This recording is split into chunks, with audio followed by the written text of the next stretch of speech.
Assembly's live, so come subscribe. Your soul's in trial, or simply tied. Your soul medicine, it gets revived. The warrior line, soul tribe. Assembly's live, it's friendly vibe. Your soul medicine will give you life. You're a warrior, let's get this right. Warrior line, soul tribe. Assembly's live, so come subscribe. Your soul's in trial. Warrior line, soul tribe. Assembly's live, so come subscribe. Your soul's in trial, or simply tied. Your soul medicine, it gets revived. The warrior line, soul tribe. Assembly's live, it's friendly vibe. Your soul medicine will give you life. You're a warrior, let's get this right. Warrior line, soul tribe. Assembly's live, so come subscribe. Your soul's in trial. Soul Assembly Podcast. This is my latest episode. Please like and subscribe. I'm trying to get my subscribers up to at least 50. I'm just starting this channel, excited about it. It's building, it's growing, but I want it to grow organically. So I'm about at 35 subscribers. I'm trying to get to 50. I would appreciate if you would like and subscribe to the channel, so I can keep building and keep growing this Soul Trial Assembly that's based in Soul Care. Well, today I'm giving my first thoughts on this book right here, The Message by Ta Nehisi Coates. It's powerful. But I want to start off with this on this podcast with a quote from C.S. Lewis, because I'm also giving my thoughts on my first adventure into Narnia, and I'm giving my thoughts on that. I'm still in The Magician's Nephew. But right now I want to read this quote because it's so relevant to what I'm going to talk about today with this book. C.S. Lewis said, "We do not write in order to be understood. We write in order to understand." We do not write in order to be understood. We write in order to understand. And that is so good, because that's what I think Coates is doing in this book, The Message. This book will haunt you. And that's the duty of a writer, to haunt you with their words so that you come to some understanding, and so that you'll look at the world not to be understood, but to understand. And there's a lot of understanding that needs to go on in our world today, in the world that we live in the world that's coming and what's coming. The Message by Coates is powerful because it's haunting, meaning that I think about it when I go to sleep. I think about it when I wake up. I think about it all the time. It goes with me. And one thing he said in the opening that I want to discuss, because it's so powerful, because we're so, we're a touch away from everything. We don't have to go to libraries anymore. We have so much information at our fingertips. And what he said here is so old school, and it makes sense, especially when y'all was talking about logic, and you talking about theories, and you talking about this and that. He said this, he says, "But to write, to draw the map, to pull us into the wilderness, you cannot merely stand at the edge. You have to walk the land. You have to see the elevation for yourself, the color of the soil." And that's what he did in The Message. He went to Senegal, he went to Palestine, he went to South Carolina, and he walked the land, meaning that he just didn't go by the news reports, the television reports, what the media was saying. He walked the land. He went to Senegal, he went to Palestine, he went to South Carolina when he was talking about banning his books. He went to Palestine with this conflict with Israel. He went to Senegal, where the roots from where he's from, to walk the land, to get to know the people, to see the elevation, to see the dirt, to touch the people. And so many times with us, there's a lot of keyboard heroes. There's a lot of, people that stand behind these on these social media platforms, that they sow this and that. But the question with us is how we walk the land. Have you walked the land? And when you're talking about dealing with somebody in their life, you need to make sure that, talking about walking the land, that you have some grace with people, because you haven't walked their land. You haven't been through that trauma they've been through. You haven't been through that situation that they've been through. And so when you walk the land, it means you understand, you got a visceral understanding of what's happening, what's going on, and what we're dealing with. And when you walk the land in our country, it's a lot going on. He talked about how, There, in the workplace, uh, our world, in the workplace of our world that we're in now, how there's so much going on in the workplace. There's a sexual harassment culture in the workplace. There's situations where things are going on that nobody wants to talk about, but they know know they're happening, and know they're going on. What he was talking about is the how investigative journalism is going away. This both sidism, this hearing both sides of the storyism, is really has really made our world a worse place, because sometimes you need to hear both sides of the story. Sometimes you need to get the other opinion, but some things are just on its face wrong. Some things just sexism is wrong. Racism is wrong. Sexual harassment in the workplace is wrong. Abuse in the church is wrong. Treating people with disrespect is wrong. There's no both sides. And there's not another point of view when a child's been abused. There's not another point of view when a woman has been sexually harassed in the workplace. There's no different point of view when the way things are done in society that are wrong. They're just wrong. And so he's talking about how investigative journalism has really gone away, that there's really no desire to investigate, to look into, because we're so worried about access. We're so worried about, I want to make sure that I can get the story. I want to make sure that the people that don't like me will not like me, so I can get access to the story. So sometimes we have to walk the land. And he said this here, and it's so excuse me, it's so relevant into our society right now. He says, "You cannot act upon what you cannot see." And we're plagued with dead language and dead stories that serve dead people who aim is nothing short of a dead world. You cannot act upon what you cannot see.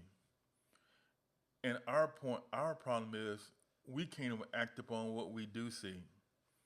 We see an insurrection and do nothing. We see sexism and racism and do nothing. We see people disrespected every day and do nothing. We see our political parties, and we seen a party taken over by a cult and do nothing. And that's why we can't act upon it. But it's worse for us because we see it and we refuse to act upon it. And that's why our language is dead. That's why our stories are dead. And that's why our world is dead. Can't you feel the deadness of America? Can't you feel what's coming and how dead it is? This MAGA, this government that's coming in is not, it is a cult. And it's dead because it's built on lies that everybody knows are lies.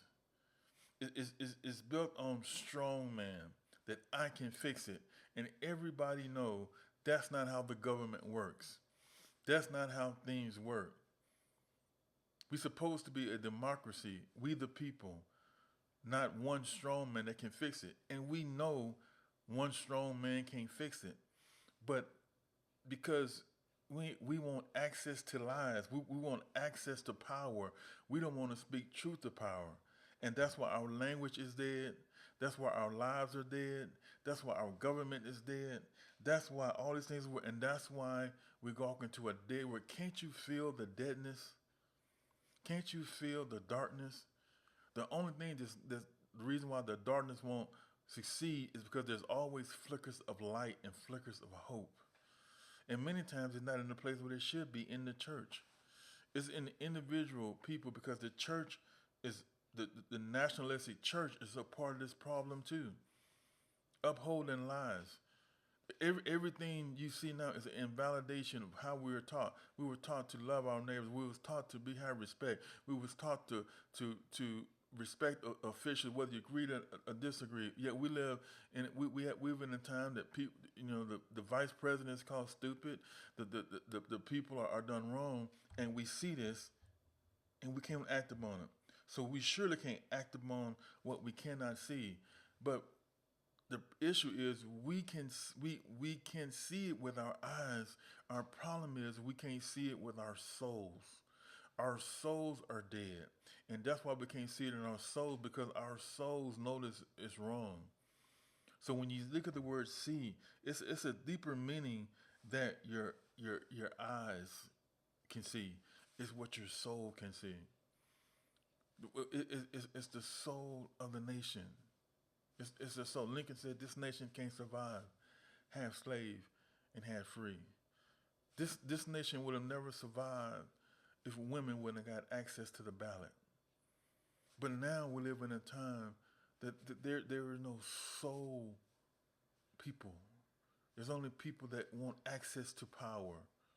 There's no investigative journalism that's gonna call this thing wrong because they want access instead of progress. They want access instead of decency. They want access instead of informing the people of what's going on. There's no more Ida B. Wells that informed the nation of what's going on with this lynching. That's what he's talking about. He says this too. He says, I don't really worry about the young, whose excesses are confined to lecture halls and quadrangles so much as I fear the old, whose tyrannies are legislative. The old. Fear the old. No new way of thinking. Just want to have access to power. Just want to just do all kind of cruel things, and then you sit with cruelty. How do you sit with cruelty? Because it should. How do you sit with someone who is cruel? How do you not investigate? How do you report on somebody who's cruel by comparing them to somebody who's decent? We had a contrast like no other. We had a decent, honorable, loving person, a woman running for president, but cruelty, hatred, anger, misogyny, sexism, racism was chosen. It's like in our society, we hate. We talk about the story, but we don't want to deal with the consequences. It's almost like football. You valorize the big hit, but then when somebody gets paralyzed, we don't like the consequences. See, we want it both ways. We want our lust, we want our passions, we want our things, but then when the consequences come, then we want to deal with it. And so consequences are coming, and we got to deal with it. And we live in a society that invalidates everything. It says this is the message. The message is, who are we? That's the message. The message is, why are we still lying? The message is, when are we going to ever deal with this situation? And this election occurred, and he wrote something that's very painful, particularly for women in this country. He wrote this. He said, the pain is the discovery of your own illegitimacy, that whiteness is power and nothing else. I will go to my grave believing Kamala Harris lost because she was black and because she was a woman. Because whiteness cannot deal with that. White supremacy will not deal with. You can have all your cope about eggs and bacon and gas and the economy and this and that. But it's all about whiteness. No matter how inept, no matter how incompetent, no matter how cruel, no matter how mean-spirited, you're white. So we're going to choose that. Even though we seen the insurrection, we seen January 6th, we seen the abuse of power, we lived through COVID, We've seen the disaster of that. We've seen all this. And yet we're still talking right now. We know that incompetence is coming, but we don't want to deal with the consequences. But yet we chose it with our eyes wide open. We, meaning they, chose it with their eyes wide open.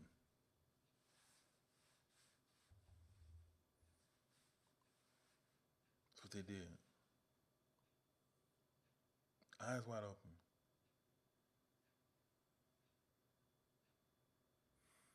And this words he said, so powerful. The Message by Ta Nehisi Coates says this.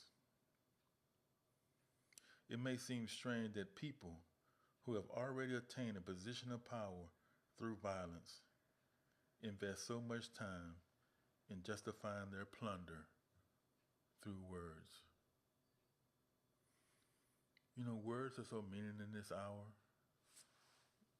I mean, you hear words like unity. How do you unify with a misogynist? I have no interest in it. How do you unify with a racist? I have no interest in it. How do you unify with a sexist? I have no interest in it. How do you unify with a white supremacist? With words? Oh, it just was in elections. Elections are tough. No, you are who you are. How do you unify? How do you shuck and jive with a person that hates the very being of your humanity? How do you get along with that? Unity in what? So if I believe you're misogynist or racist or sexist, and I unify with you, then should I become that, or you can become one I am? Which one's going to give? What am I unifying with? You know, the message to change. The message, you know, the message should have been different. What was the message? What what message should have changed? Was she supposed to not be a woman? Not be black? How do you change that? You know what it was. The message, you know what it was. It was white supremacy. It was whiteness. That's what chose. This what was chosen. Because we're more comfortable with chaos. We're more comfortable with lies. We're more comfortable with a white person than a woman, particularly a black woman.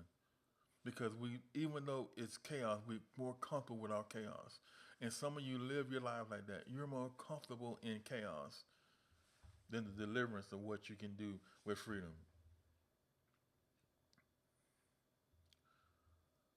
So that's my initial thoughts on the message. And he goes deeper. But what I really want to talk about today is walk in the land. My message is, before you condemn, before you point the finger, before you set aside, before you dismiss, before you disparage, try to walk the land in somebody's life. Try to listen to their perspective. In the military years, they said, ears open, mouth shut. And I've learned in my life, I've helped more people with my ears than I've ever had running my mouth. We need to walk the land. We need to call out these things. We need to quit supporting journalism with this both sidism. That every side has a point. No, every side don't have a point. That every side needs to be heard. No, they don't need to be heard. We know what they're going to say. They need to be shut down. We need the message to be clear that I love you and I care for you, but you're going to have a problem if you come against my humanity and the right to exist. The line stops there. The line stops there when you say people are eating pets. And there's no evidence, no proof of it. There's no other side. You are a liar and you're wrong, period. I don't care what Harris says about it or Obama says about it or anybody else says it. It doesn't matter. In that issue, you're wrong, you're a liar. There's no other side. Point blank, period. This is where we got to be. When it's wrong, it's going to be wrong. We can't say, well, that's the way it is, and that's the way he is, or that's the way it is. No, it is wrong. There's no other side. There's no other point. And the message is that we never let anybody invalidate you. We are legitimate because we're a human being. And nobody can strip us of our humanity because nobody has walked our land. I have a land, you have a land, and people have a land. And we need to learn how to walk the land. So the message to us is this. We better be able to walk this land. And we better learn how to walk in truth always. Because that's where it is, in truth. And I want to close with this quote that I saw today.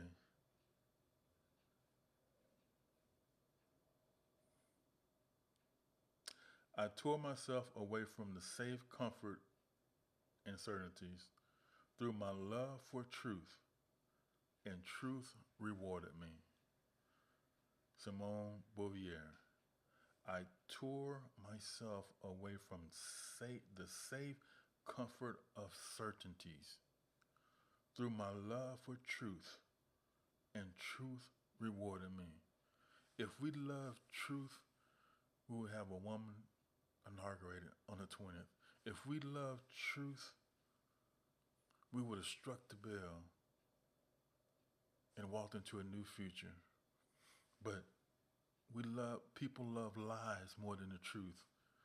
And they wanted the comfort of lies instead of the uncertainties of truth. And this is our failure. And this is the message.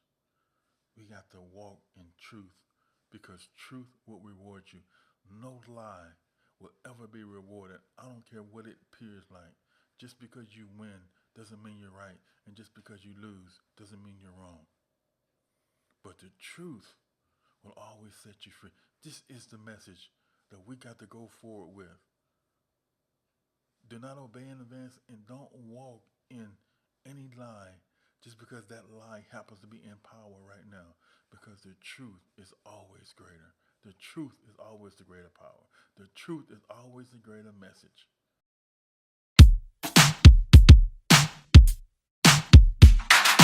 Warrior line, soul tribe, assemblies live. So come subscribe, your soul's in trial, or simply tied. Your soul medicine, it gets revived. The warrior line, soul tribe, assemblies live. It's friendly vibes. Your soul medicine will give you life. You're a warrior, let's get